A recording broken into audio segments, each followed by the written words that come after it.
भोर की पहली किरण गांव के खेत को नहलाती है।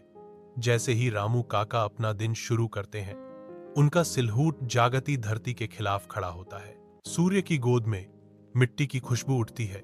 जब रामू काका अपने हल का मार्गदर्शन करते हैं, उनका चेहरा श्रम और ईमानदारी की कहानी से अंकित है। रामू काका के स्थिर हाथ के नीचे प्रत्येक नाली गहरी होती जाती है।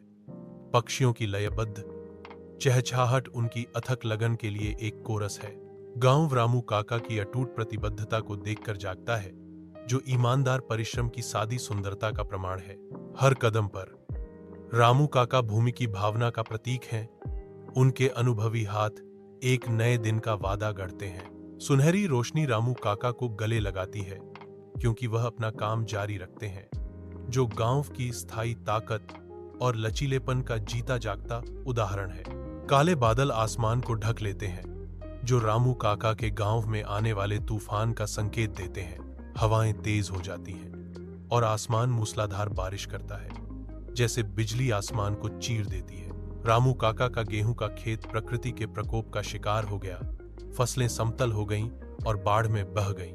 रामू काका जमीन पर गिर जाते हैं। उनका दिल टूट जाता है, क्योंकि वे अपनी आजीविका को अपनी आंखों के सामने गायब होते हुए देखते हैं।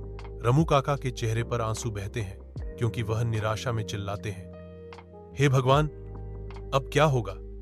मैं अपना घर कैसे चलाऊंगा? सुबह की धूप में रामू काका अपने खेत में लौटते हैं। उनका व्यक्तित्व लचीलापन का प्रमाण है।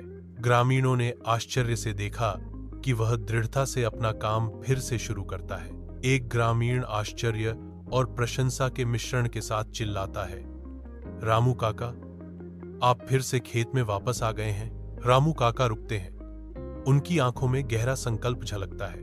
उसकी आवाज स्थिर थी। वह घोषणा करता है, तूफान फसलों को उड़ा सकते हैं, लेकिन आत्मा को नहीं। नई दृढ़ता के साथ रामू काका हल चलाना जारी रखते हैं। उनकी भावना अविचलित है।